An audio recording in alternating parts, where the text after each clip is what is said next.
Let's take that journey into mystery. This week we are talking about Ant-Man and the Wasp, and man, was it needed. We needed this comedy. You gotta tell me beforehand if I'm gonna step into an echoing chamber. I'm sorry. Yeah, last week we had the heavy one. We had the heavy Infinity War with the snapping happening. This week we got to a little bit of a palate cleanser, a little bit of comedy, a little bit of enjoyment in life with Ant-Man and the Wasp and their little escapades through San Francisco. Another heist movie. I mean, kinda. I mean, there's no real heist in this one, is there? No, my bad. Another like fugitive-esque movie. There you go. Fugitive. That is appropriate. You doctored your research. That Scott Lang, always on the criminal side of the law. Right. I'd like to welcome my guest, Dr. Richard Kimball. Fugitive's just stuck in my head now. I'm sorry. I mean, it did answer one of the questions that we had after Civil War. Was the Sokovia Accords still going? So then, yes, they are still active, apparently. Yeah. Well, I mean, I guess we knew that because Captain America was still on the run. Yeah. So I guess it's more after the Infinity War is the Sokovia Accord still going. And this happens alongside Infinity War. Right. So as everybody else is fighting, the Black Order in the middle of New York City and in outer space with Thanos, and then on Wakanda, Scott Lang and Hank Pym and Janet Van Dyne Hope Van Dyne are all just hanging out, running around San Francisco with a building that's been shrunk down to the size of a shoebox. Yeah. Honestly, that was the part that I had the biggest issue with, if we want to just jump straight into that. I mean, yes. So the first movie tries to do a little bit of like sciencey explaining of shrinking and stuff. Like, if it shrinks and it's an object, then it gets to keep its structural integrity and its weight, but it's all compact into one tiny spot. So thus it's whatever. Like, if that was true, then the tank that's in his pocket would be like weighing down his pants. He wouldn't move. He would not be. It would punch a hole through anything he tried to set it on. And then you have in this movie, the whole Matchbox thing or Hot Wheels thing of cars and the building that shrinks down. Like, how does the power still work? Like, does it all have its own generators on the bottom floor? Like, maybe. So I wasn't really here for the building, but I am here for the Hot Wheels box full of cars. But how does that work? Like, just pure physics of the tire being smaller means that it cannot travel as fast as the big car. Like, but yet it is outrunning the big car. How does that work? They have to be going like 300 miles per hour. Yeah, I'm going to chalk it up to Stan Lee said so. What did you think of Stan Lee's cameo in this one? I thought it was really good. Where his car shrinks and he's like, I liked the 60s, but now I'm paying for it. Like, well played, sir. Like, it was fun. I think after we get done with Endgame, we're going to have to go through and just do an episode of just the Stan Lee cameos throughout the whole thing and just talk about them and rank them. I was going to say, so we do the episode, maybe 2 episodes after Endgame, where we put the MCU in order. Like our definitive order. And then we have to go and then we have to rank the Stan Lee cameos, because that will be a different order. I can almost guarantee you. Most definitely. Like, I mean, maybe it's because it's the most fresh in my mind, but like the Thor Ragnarok one is just I honestly think is the best. My hands aren't as stable as they used to be. I mean, it's so good. He didn't show up. He doesn't show up in Far From Home, right? Like, Endgame was his last one. I think so. Yeah, I think so too. Oh, we just made ourselves sad. Yeah, I mean, it's off topic, and we could talk about it in game if you really want to, but I'll address it now. I think that since Disney owns Marvel now, just make Deadpool the new cameo. I mean, that wouldn't be a bad idea. Make him the new cameo and dress him up like Stan Lee. Give him the glasses, give him the shirt. So he's just like... But the toupee on top of the mask with the glasses and the mustache on top of the mask and stuff. Yeah, absolutely. Just there you go.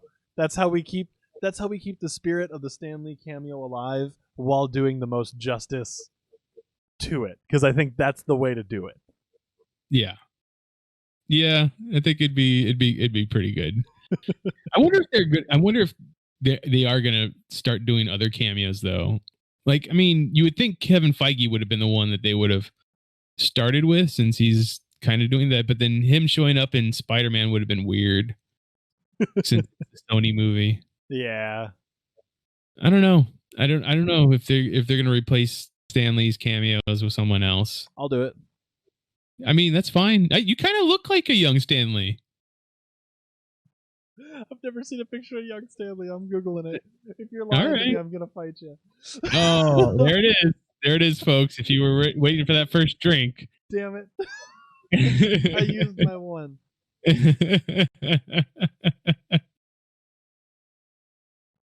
I hope I'm right. Am I right? I hope I'm right. You don't look like young Stan Lee at all? No. I think so. No one ever thinks they look like what they look like. Chat, Google it. Let me know. Do I look like young Stan Lee? One's in the chat for yeah, two in the chats for no. People listening at home, feel free to hit me on Twitter. Do I look like young Stan Lee? Well, if they're listening, they might not know what you look like. Just use your imagination. I'll give you a hint. I'm handsome. There we go. Go to his Twitch and then go to his Twitter. Or just stop by while I'm live and let me know if I look like a young Stan Lee. So yeah, how do the cars move just as fast small as they do big? Because those wheels would have to be spinning incredibly fast to cover the same amount of ground. All right, I got it. So, Hank Pym is a science guy, right? Right.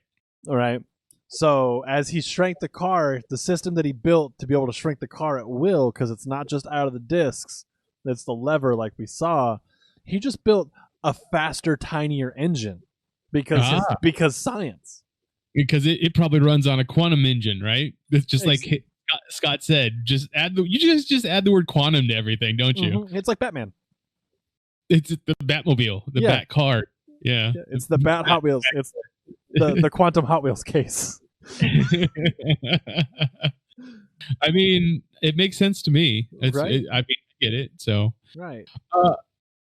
What did you one thing I love about the beginning of this movie is the play, like the way that Scott like transforms his house so that it's a playground for him and Cassie, because he has absolutely nothing else to do other than be in his house.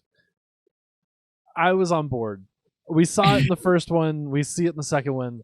Scott just wants to be a good dad. Yeah. And he's a great dad. I mean, of all the MCU movies, which are already heavily like parent-child relationships, this was the most. This one like has him and Cassie, has Hank and Hope, then it has Janet and Hope, and then it has Ghost and her father, and then it also has Ghost and Bill, her like adopted father. And then it has Luis and the company. I mean, sure, the company is definitely Luis's baby. Exactly. But you're right. Like, it's just everything mirrors itself in this movie as far as like the parental relationships, where Hank is the cautionary tale to Scott. Oh yeah. Of like, I did it wrong, and this is how we ended up here. So don't do what I did. You can be Ant-Man, but you don't always have to be a hero. Yes, exactly. Don't forget about the reason why you do it. Uh-huh. And then the other idea is that like Scott doesn't want to become Janet either, like absent from Cassie's life by going back to jail because he's doing Ant-Man stuff. Like, because he's supposed to be 3 days away from his house arrest. They don't talk about the fact that after that he still has to do 2 years of probation, which means you still can't be doing superhero stuff while you're on probation. I mean, unless it's Sokovia Accords probation, in which case it might be different. Probably. Yeah, I mean, Sokovia Accords probation is how you become a Thunderbolt. There you go. I mean, like, we've been talking about it. We need it to happen. That's how you become a Thunderbolt. You were heroing without proper sanctions, and now you're on probation. But your probation terms are every now and then you're going to get a call from Ross, and he's just be like, "So what you doing?" And then you're going to end up in some other place. Who knows where you're going to be with a bunch of other people who are on super secret Sokovia probation, and there you go. You're gonna have another ankle bracelet, but this time it's gonna have a T on the side. So then whenever you need to do Thunderbolt things, the T starts to blink and make noise, and then you're like, dang it. If you get too far away from the rest of your team, it starts like shocking you because you're a Thunderbolt. There you go. Makes so much sense. I love it so much. All right, what's the poll from the chat say? We got one vote, and it's just from JJ, who says, young Stan Lee is a stretch. Damn you, JJ. Damn you. Fine. You know what? I don't even want to hear it. I don't want to hear it from anybody anymore. Anyways, no.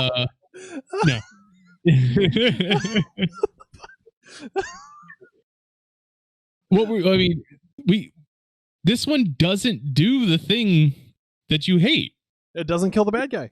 It does not kill the bad guy. Once again, just like we talked about in Infinity War, they made another flawed but like relatable villain. If Ghost is our villain in this, all she wants to do is live a life. She got taken advantage of. Yeah, like she got super taken advantage of. You're in a shitty spot, and the dude who's trying to save your life happens to work with these dudes who are going to use you for awful, terrible things, and you really don't have a choice. No, you really don't.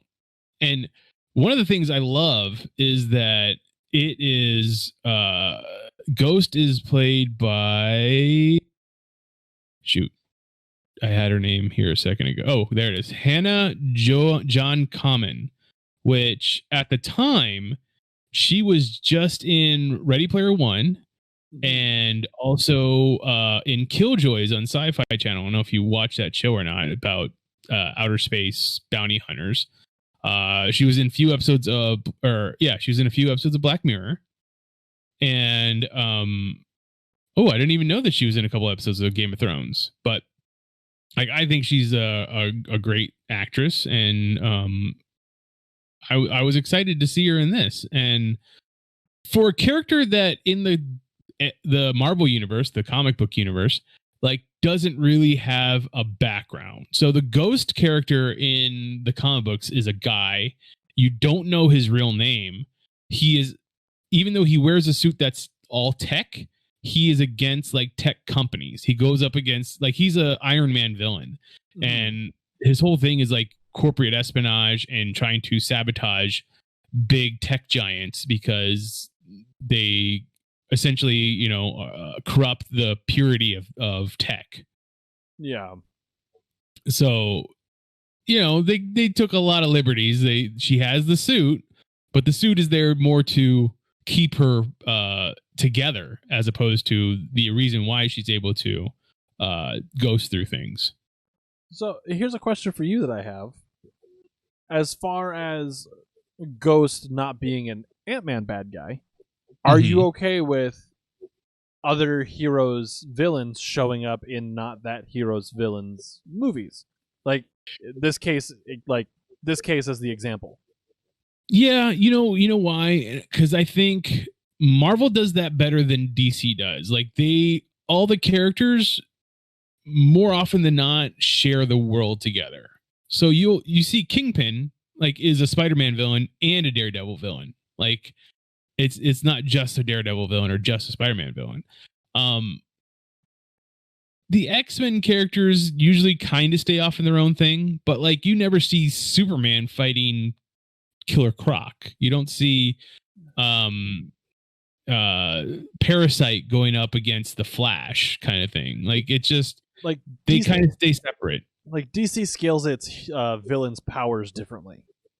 Yes, exactly. Where it's like, oh, you fight Superman, so you have to be really strong, or you have to be like the extreme of something. Whereas Marvel villains have a grain of salt. They have a little bit more of like realism based into them, in the fact that you can believe that any Marvel character can meet that character and it wouldn't be weird. Like, yeah, like not the interpersonal fact being weird, but it wouldn't just seem weird that they just met that person. Yeah, I mean, and that's kind of the thing that Marvel like loves to do, right? It like loves to be the everyday characters. That you could meet, you could run into the Shocker on the street, kind of thing. It's just the way that they've modeled their company, and that's okay. I'm okay with that.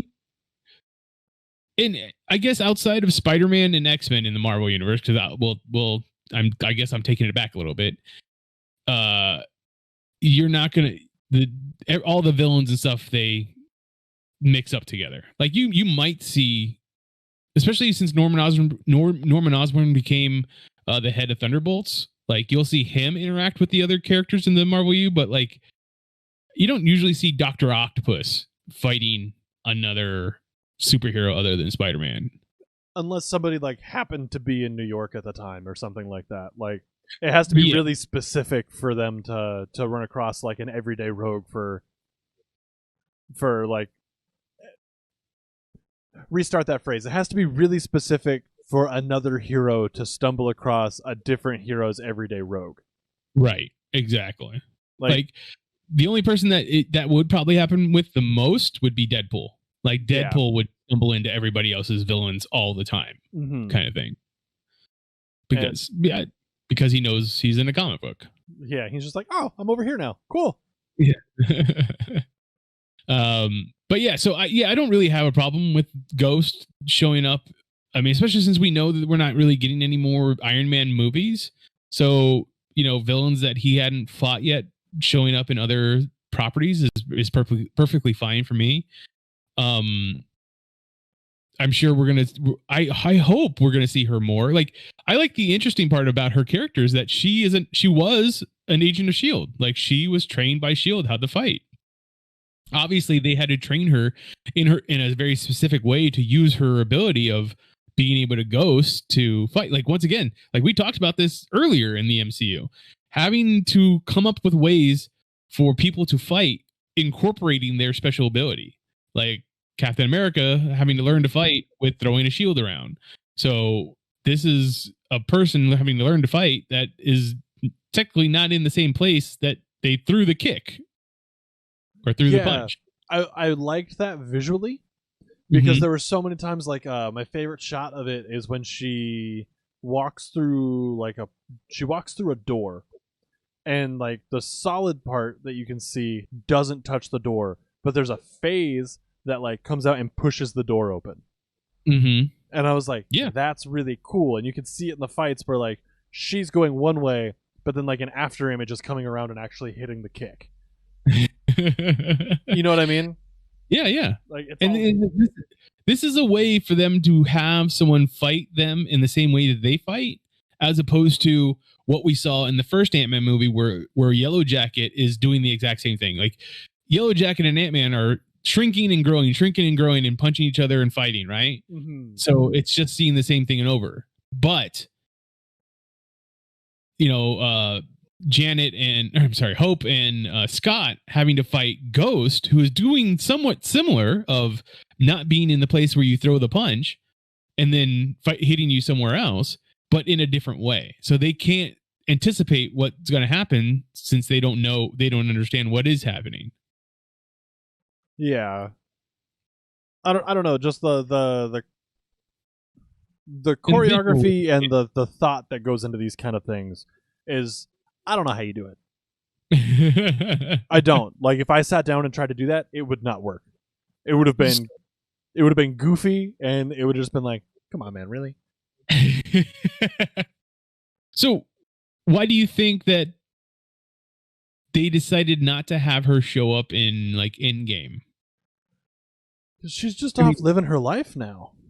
Yeah, I mean, obviously her and Bill Foster are probably off doing whatever, trying to figure out what their life is, but like, I don't know. Like, in my headcanon, it's like she figures out like the best place for her to go is back to S.H.I.E.L.D. And I could see Bill Foster being like a scientist for S.H.I.E.L.D. again. So like, I feel like she should, because she's not a villain at the end. I mean, yeah, she's not a hero. She's kind of an anti-hero, maybe. Like, she's essentially what Black Widow is before Black Widow joins the Avengers, right? Yeah. She's a agent, does what she needs to do. If that's kill someone, then that's kill someone, like, kind of thing. Honestly, I'd be cool if they brought her back and like kept the character, changed the name. Because she's not she's not Ghost anymore. You know what I mean? Right. But bring her back, and she's like she's on like the B team of the Avenger Squad now, or something. Because like she's got nothing else to do. She has all this training. Like, regular life didn't work out, so let's just let's do the thing I know how to do. Well, that's a good question. Do you think by the end of this, she can no longer do the ghosting? Like, I understand that Janet healed her, but I figured that there was still like a power that she might have. That's a good question. I think it boils down to the how much can Janet actually heal. True. Like, is it like time reversal? Is it getting in there and putting her molecular structure back together? I think it's that one. Like, to me, the idea is the same. Like, what she does to Ghost is the same thing she did to Hank. And like, when he shows up in the quantum realm, he's being split into different phases. He's being split amongst the dimensions. And that's kind of what's happening I feel like that's what's happening to Ghost. She's not being able to stay in one dimension, and Janet showing up, putting her hands on her temples, like, places her back into one dimension so that she's not being torn apart. Now, does that mean she's not able to ghost through things anymore? I have no idea. So this movie kind of plays into how I view time. Ooh, okay. And you just hit on it, and that's why I feel like I can get into this here. You said that she's like phasing between dimensions, right? Mm-hmm. So now, chat, everybody at home, follow along with this because it might get convoluted real quick. They say time is linear. But I think that like our conscience runs on a diagonal across that line. So if you have all the different universe, all the different like timelines, they all run parallel to each other, right? Mm-hmm. We run diagonal across it. Like our conscience runs diagonal from moment to moment to moment. We're jumping timelines. We are experiencing the moment that we had made the choice for previously in that timeline and moving to the next one. So for her to be experiencing all of those timelines at the same time, and that's why you get things like the shot where I brought up earlier, where she walks through the door, but there's a after image ahead of her that pushes through it, because all of those versions of her are fighting for the same space. Got you. Does that make sense? I think so. Okay. Chat, feel free to tell me that made no sense whatsoever. But like that's kind of how I really surface level on how I view time anyway. So like seeing that and seeing Hank kind of like ripped into the different dimensions, like you're getting pulled into the different timelines. You're getting pulled into the different, like, everywhere that you could be at that particular moment, you're getting pulled to. Okay. I get it. I don't. I mean, see, this would have been a good. I mean, the end game was already what, 3 hours long. or something like that. So that would have been a little bit more than they needed to throw in there. But like that would have been a good like deleted scene or added scene where, you know, they talk to Bill Foster and he's like, this is, Ava is a good example. Like she was experiencing multiple timelines at once, and they would be able to explain some things. Or even have Strange explain it. Or have it, well, Strange was because he's ghosted, or it's dusted, right? Yeah, when he true, like, but when he gets back, it could be like, well, why is this a thing? Yeah, that's true. I mean, he was wearing the time stone for a very long time, so it would make sense that he would have ideas about timelines. Yeah, and he's 14 million of them at once. Yeah, and I feel like he has the best perception of time at this point. That's very true. Like, he could literally stand on the outside of it and go, "Oh, so that's what it looks like." So, do you think she shows up in the next Ant-Man movie? Even if it's just like in passing, I think probably. I mean, the next Ant-Man movie is rumored to have Kang the Conqueror, which is a time traveler in it. So, I'm okay with that, because if we get Kang the Conqueror as our next like baddie, that'd be cool. I just don't think they'll introduce the big baddie of the next 3 phases in Ant-Man 3. I just don't see it happening. But at the same time, you're gonna have Kang the Conqueror come down and get his ass whooped by Ant-Man? I don't think he's gonna get his ass whooped. I think they're gonna probably, like, because the thing they do is they take the villain and they be like, he's not really a villain, like, kind of thing. So I think he'll just end up being a strange dude that, you know, fell through the quantum realm and is a time traveler, like, kind of thing, and they'll help him out, and they'll just be like, oh, I call myself Kang. Like, they won't even throw in the Conqueror part. So, like, he's our new Loki? Kinda? Yeah. Where, like, he's always involved somehow, but you're never quite sure why. Yeah. I don't know. I really just, I mean, if they do, that's cool. I just don't see how they could. Mm-hmm. Because think about it, Thanos is the big baddie of the first 3 phases, right? He's introduced in Avengers #1. So unless Scott Lang and Paul, why can't I think of his last name? Paul. I'm looking. All I can think is wrestling for Paul Heyman. I keep thinking. No, Paul. I keep thinking Paul Reiser, and I know it's not that. Paul Rudd. There we go. Okay, I wasn't sure where we were going with that. I thought we were talking about like comic book characters. So I was like, the actor who plays Ant-Man. Yeah, Paul Rudd. Paul Rudd. Yeah. America's Paul Rudd. Sweetest Heart. I now don't even know where I was going with the whole story. Ant-Man and Paul Rudd, is he going to be, you know, like, bigger part of the next 3 phases? Maybe. I could be cool with that, because that just means we get more Paul Rudd. I mean, who's going to argue with more Paul Rudd? I don't see it happening. People who don't like Paul Rudd, and shockingly, they exist. That's what we need.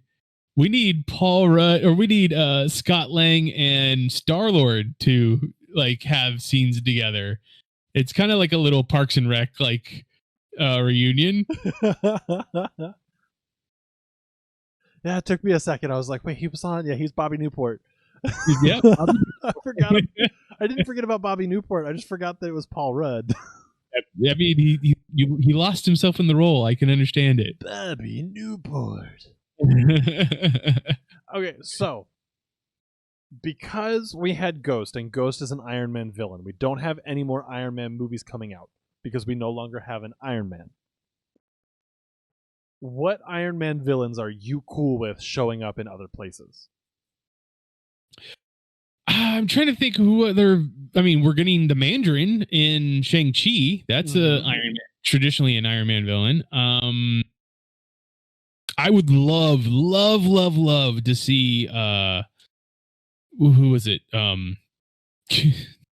it. In Iron Man 2, the bad guy that was played by the dancing guy. Whiplash? Not Whiplash.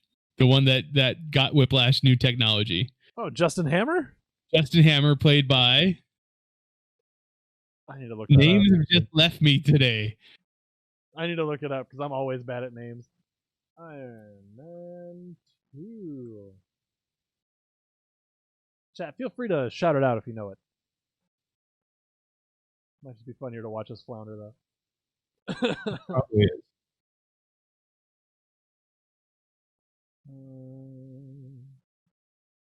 Sam Rockwell. Sam Rockwell, of course. How can I forget that? I'm forgetting all the names today. But yes, I would love to see Justin Hammer show up in further phases. Like, he just went to jail. There's no reason why he couldn't. Can you think of any other Iron Man villains, so to speak? A really fun one for a Spider-Man movie? Because we got rid of Obadiah Stane in the first Iron Man. Ezekiel Stane. Is that his son? That's his son, who shows up in like another like Iron Man suit kind of thing. Oh, like another Ironmonger? Yeah, so you have him show up and just be like, yo, your mentor killed my dad. So looks like I gotta kill you, bud. You know, that's how that works. So sorry. Yeah, like, it's business. That's all that it is. I think that could be real fun. Or you could do like the Hammer family. Okay. And I'm sure Silvermane should probably be in there somewhere, right? Yeah. Or Spymaster. Spymaster? Okay. That'd be interesting. You could definitely do that as a, I don't know, who's our espionage. Oh, well, that's Black Widow. It'd be our espionage person. Then maybe not. Spider-Master could show up in the Falcon and Winter Soldier show. Oh, yeah? Yeah.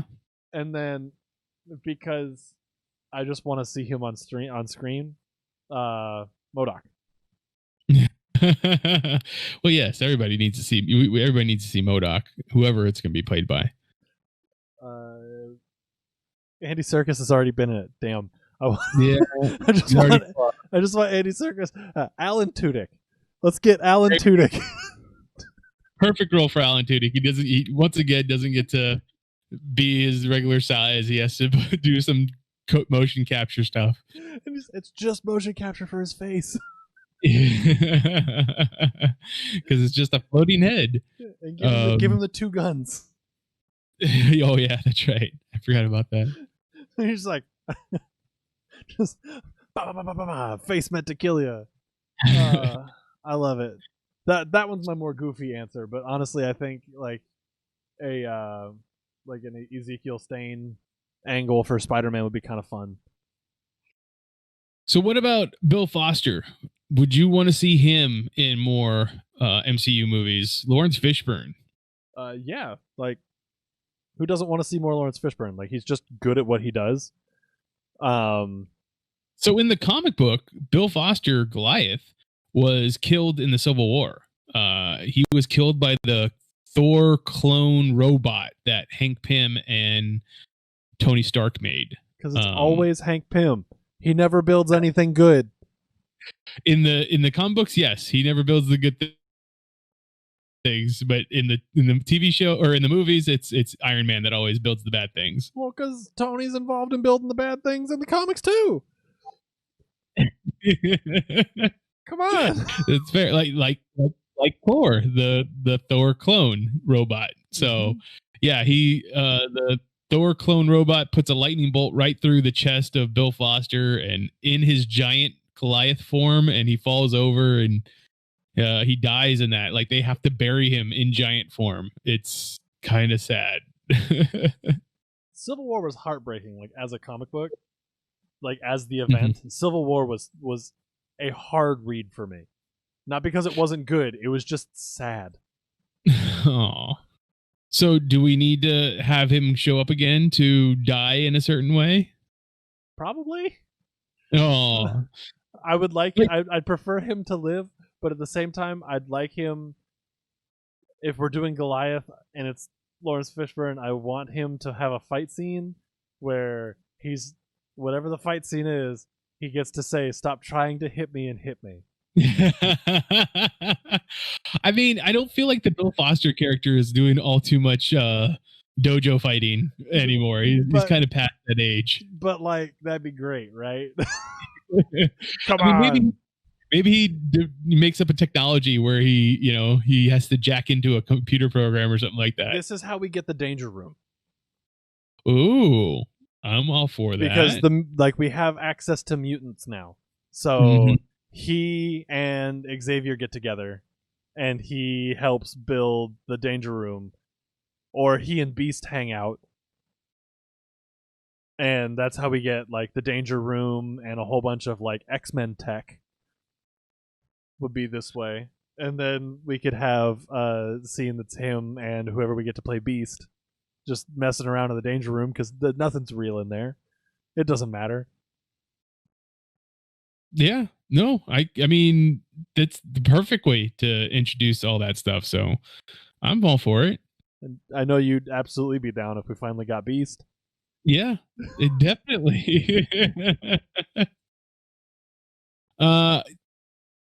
Talking about our villains, one of our second tier villains in this is introduced, played by Walton Goggins, which always the bad guy, never the good guy.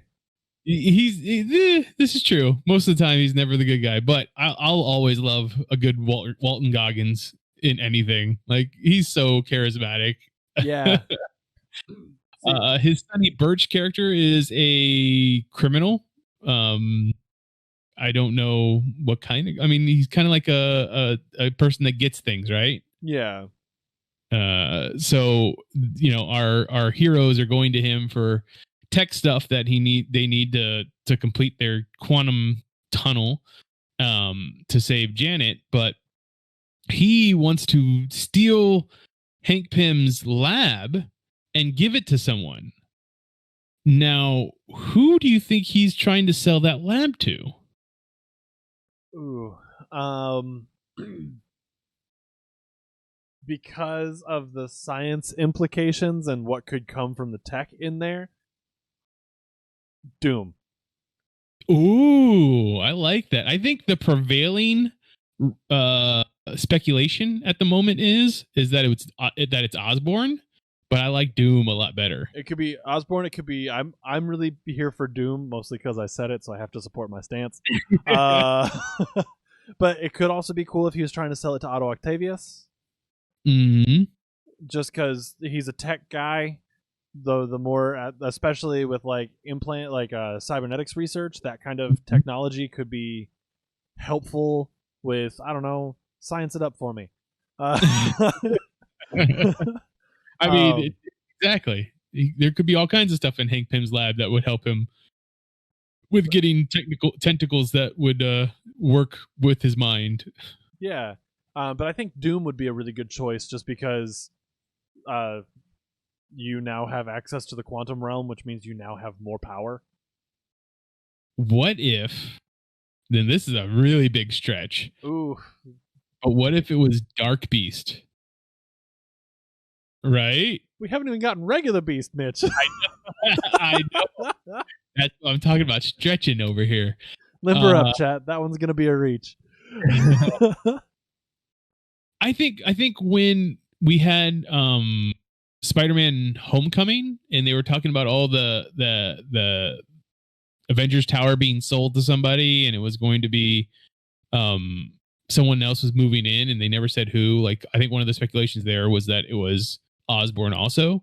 Like, I think now everybody's kind of on board that it's the new Baxter building and it's going to be the Fantastic Four. But I think that plus this really makes me think that there was a possibility of Osborn showing up. Especially for the fact that it was in a Spider-Man movie that it started. Right. Yes, exactly. And I'd be here for Osborn to show up in the MCU. Yeah. I mean, there are a lot of storylines that would work out great for him. I mean, if we have him as Green Goblin, or we have him as the head of the Thunderbolts, or we have him as the quote unquote hero of the Secret Invasion. Because if you remember from the the comic book version of Secret Invasion, he's the one who comes in and shoots the Skrull Queen that, ends the war, ends the invasion. So, which then makes him Secretary of Defense. Yeah. And the new leader of the Avengers. So it's a lot of things that would work out in our favor as viewers if it ended up being Osborn. And I always get Secret War and Secret Invasion confused. Yeah. Which one was it that had Jane Foster Thor? That would be Secret War. Okay. Or Secret Wars. Yeah. Okay. Then never mind. Second Secret Wars, the more recent one. Mm-hmm. So I was like, we could still do that. We got Jane Foster Thor, but I didn't want to be wrong.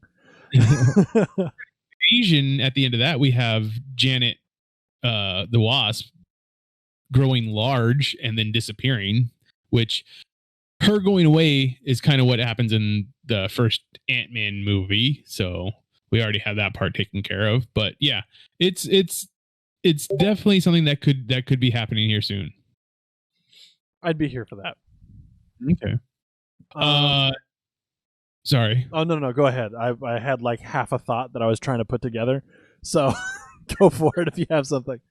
So that's who he possibly could be selling to. But what about his character of Sonny Birch? Like, we know at the end of this movie, he's being arrested, but he doesn't die. Yeah. Does he show up later? Does he become a proper villain? Does he get a costume? I don't think so. I don't think he needs to. Like, I don't know who he'd be. Like, I don't know. I don't know of any villain that's just a fixer. Yeah, that's the word I was looking for. Fixer. Yeah, like I don't know anybody that's just a fixer. Like that's his whole job. Is he has his goons, and that's what he's doing. He's setting stuff up for people. Okay. So if he wanted to show up again, sorry, that was a weird burp. If he wanted to show up again, let him show up again. He's a criminal. He got out of jail, paid his way out. Maybe he works for Kingpin. Ooh, I like that. Like Kingpin's in New York and we're in San Francisco in this one, but who's to say like Kingpin has a network? Like Kingpin's reach is large. Yeah. Yeah, I can get that. I can get all of that. So I'm all for, like I said, I'm all for Walton Goggins coming back. If he wants to be the behind the scenes bad guy, then I could definitely be here for that. Yeah, I'll go with that. That sounds good. If he wants to be the behind the scenes, if he wants to just be the guy, even if he's just the handshake guy. Hi, this is so and so. So and so, this is so and so. Now you know each other. Converse. Like, if he makes the introductions, that's cool. Like, that's totally cool. You don't need him to be some big overarching bad guy. No, you really don't. Randall Park as FBI agent Jimmy Woo. I just want to tell you that I love Randall Park. I love him in everything. So him in this as, funny guy to Paul Rudd's funny guy was just pitch perfect. Like, especially the last scene with him where he's like, I will see you around, or I'll see you later. He's like, wait, what do you mean? He's like, I'll arrest you when you do something bad again. Oh, I just thought maybe we were going to go to a party or dinner or something. He's like, no, why would I invite you? I don't know. And then that's why I was confused. Did you want to go to dinner with me? We can go get something at some point. And he's like, no. Like, I just felt hurt for him. So it's like, why would I want to go to dinner with you? You've been nothing but a pain in my ass for the last couple of years, bud. I love that. And we know that he's going to be showing up in WandaVision. So excellent. That's going to be pretty cool. Because he needs to show up more. I liked at the beginning Randall Park and what's the other guy's name? Bobby Carnival? Yes. How do you do that? With the close-up magic? So how'd you do it? Oh, which was Online Close-Up Magic University. Oh, come you.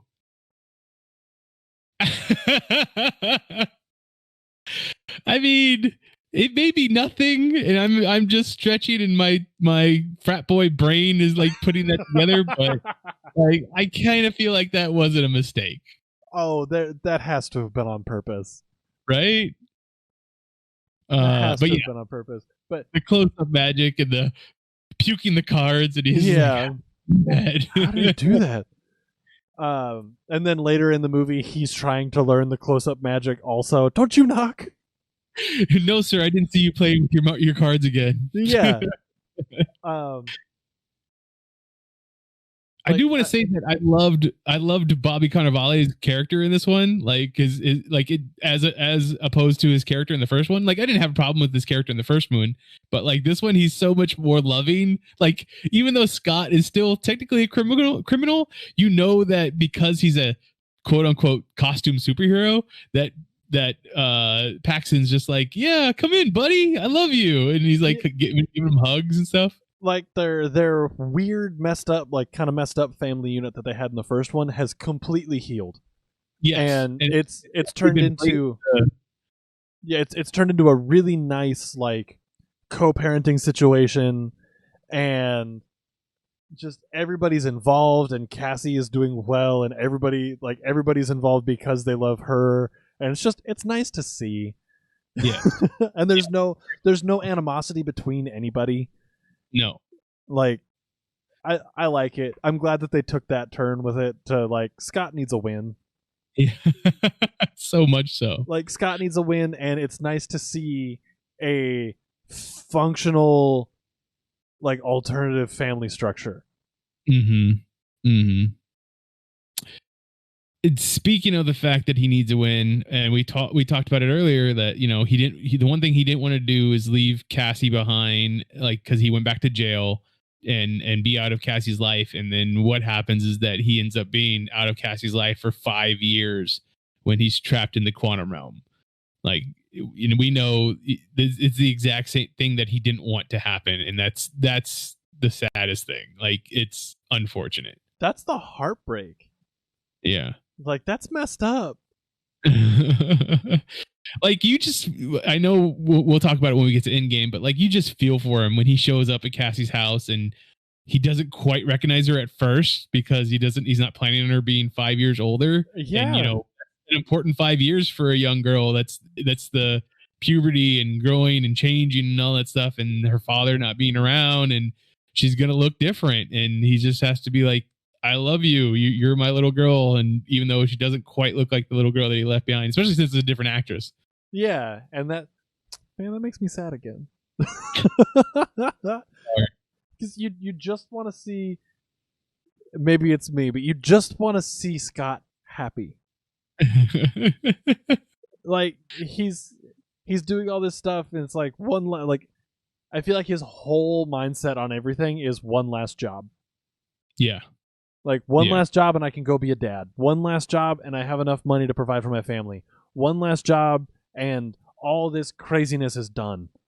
Like, and then that one last job is, now I'm stuck in the quantum realm for 5 years. Which, way to go, Rat. We'll talk about you in Endgame, but way to go. I'm proud of you. Way to bring him back. You brought this family back together. MVP of the MCU. Absolutely. As opposed to you, Star-Lord, you screwed it up for everybody else. That legitimately made me mad. I know it did. When we were doing the watch along, I had to try so hard not to just be like, I hate this guy. Like, what is this? This is garbage. He deserves everything he's getting coming to him. 80s failed throwback. No. Going forward in the Ant-Man universe, you already brought up some of the characters that you would love to see join the MCU that we haven't seen yet. I think since this movie takes place in San Francisco, one great thing that they could add into the MCU is the West Coast Avengers. So yes, I'd get the West board. And you give me Wonder Man to show up and be in the next Ant-Man movie would be incredible. And Wonder Man's like, hey, I don't like those other Avengers. I'm going to start up my own. I'm doing the West Coast Avengers. Come be a part of it with me, kind of thing. Ooh, so I'm doing a little bit of Googling. Uh-huh. Because I'm trying to... Because I am not the most well-versed in comic book villains for heroes that I don't pay attention to. I'm sorry. That was more for chat and less for you. Because we've been over this on like every show I've been on with you. But we're getting Taskmaster in Black Widow. Yep. So just have him show up again and have Taskmaster be like the reoccurring Ant-Man bad guy. Oh, I'm all for that. One other character I'd love for them to introduce is the irredeemable Ant-Man. If Eric O'Grady was like the third person after Scott Lang to wear the Ant-Man outfit, and he was a SHIELD agent, but he wasn't a good SHIELD agent. He was always just trying to like get out of work and stuff like that. And then he got the Ant-Man outfit, and eventually he becomes a villain. Like, even though he was created as a hero, he eventually becomes a villain. So I would love to see that in the next one too. Yeah. Now I'm just finding out about more and more of these villains that I'm like, well, that shoots down my nonsense. I mean, but then again, that would just be a lot more like Yellow Jacket again. Like, I guess we don't really need to do that. But Wonder Man was a villain before he was a hero. So there's that. And I'm on board for that. But now I'm also on board for Black Ant. Black Ant, that's the irredeemable Ant-Man. Okay, then I would like that. If we're on the same page, I just saw the synopsis on Black Ant over here, because who that's not a diehard Ant-Man fan knows who half of these bad guys are. And one of the great things is that him and Taskmaster are friends in the Marvel comics right now. So you could have that show up. I think at the end of Black Widow, though, you're going to find out that Taskmaster is someone else. And I think that identity is going to go away, the Taskmaster identity, which is sad for me because that's one of my favorite characters, but I get it. I think that we're going to have him disappear, and then when we start to get the mutants involved, then Taskmaster might show back up as a mutant. Where their mutation is muscle mimicry. Yeah, I love it. I mean... anytime I get to have more Taskmaster, I'm in for it. I just want mutants. I do too. Just give me the mutants. It's coming. I think it's coming. Don't worry. I need my Nightcrawler and I need my Archangel. Let's go. Okay. It's time for the question. I'm asking it again. Where do you put Tom Cruise? I was gonna steal it from you. You're gonna slide in there because you were like, I get to ask it again. I was gonna be like, so Mitch, where's Tom Cruise? I think that Tom Cruise could have been. I think he could have been Sonny Birch. Like, that's who I was gonna say. I think that's the only spot you can put him. Like the sleazy, backhand criminal. Like, I get that. Like, it works out perfectly because he just has to be charming too. Like, that's it. And I don't want this recast to happen ever, but you make him the Jimmy Woo character. Yeah, but I don't. Think he would take that role too serious. I think he wouldn't go funny with. There'd be no humor, and you need the humor. Like, that's what made those scenes worth it. Like, where Cassie's like, no, he's sick, and he's like, I'm a federal agent. I've seen some pretty gross stuff. Like, how much fun? Like, how much vomit? That's great. But I think that the only real place that you can put him would be as Sonny Birch, unless you wanted to recast Michael Douglas and you make Tom Cruise Hank Pym. No, it's obvious. You have Tom Cruise be a tardigrade, like in the quantum belt. Quantum, right? What it just makes sense. Or you would have made him the FBI agent that Sonny Birch has the in with. Yeah, I mean, you could definitely have done that, but I think Sonny Birch would have been the perfect role for him. Like, if you had to put him in there, obviously Walton Goggins was perfect in the role. Oh, absolutely, because he's been the forever bad guy since Justified. This is, I mean, he wasn't too great of a guy in Shield either. I don't know if you ever watched Shield. I didn't. I watched like the first 2 seasons of Justified, and that's like where I know him from now. Yeah. I mean, he was great in Justified. So, all right. So is there any last things from the chat? Is it still just JJ? Yeah, pretty much. So I think we're good. Hear from him. So take that, JJ. Take that. Yeah, he piped in for a little bit with you mean Sam Rockwell? How dare you? But I wasn't gonna bring that up because I felt like that might have struck a nerve. I could not remember his name. I couldn't remember Paul Rudd's name. I feel so bad. Nah, don't feel bad. All right. If you want to talk to me, find me on Twitter. I am at Mitchipedia, GEM. GEM stands for Geek Elite Media. Ian, where can people find you online? Hey, if you're here right now, then you know where to find me. Twitch.tv/IanFlux. That's IANFLUX over on Twitch. We stream this on Wednesdays at between 5:30 and 6, depending on when I can actually get out of work. And if you want to talk to me during the week, if I'm not live, because you're always welcome to pop in the chat and talk to me. Hello. But if I'm not live, hit me up on Twitter at IanFlux12, IANFLUX, the numbers 1, 2. Hey, Mitch, I heard we had a Patreon. We have a Patreon. Our Patreon is awesome because we have all kinds of exclusive material there. Like what? We get behind the scenes stuff that you usually don't get to hear on the podcast recordings. We have bonus episodes of stuff that either patrons themselves vote on, or they we just record and put it on there. We have bonus videos that we ask a question of certain Geek Elite members and give out what their answers are. We have we are going to shortly be having some behind the scenes photos and videos of a production that we are currently working on. So that's something that you can see only there. Because that's not suspicious or ominous.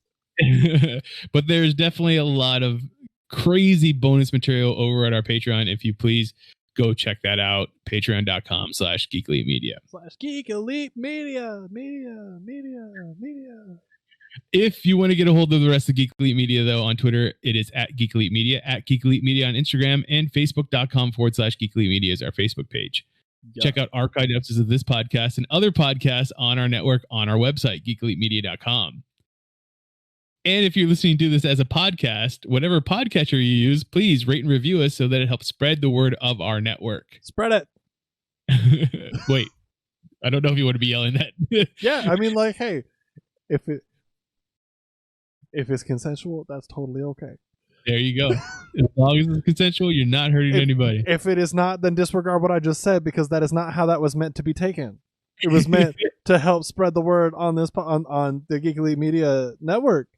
There you go. Don't make me dirty, unless, of course, I'm helping you with your evening's plans. Hello. Think about that tonight when you're driving. That face right there. Hello. Just this is just for chat. This is just for chat. No, never mind. It won't work. It just went to a black screen because I forgot that Discord doesn't like to share my camera. It was gonna be a really close up on my face, and I was just gonna go, "Hey."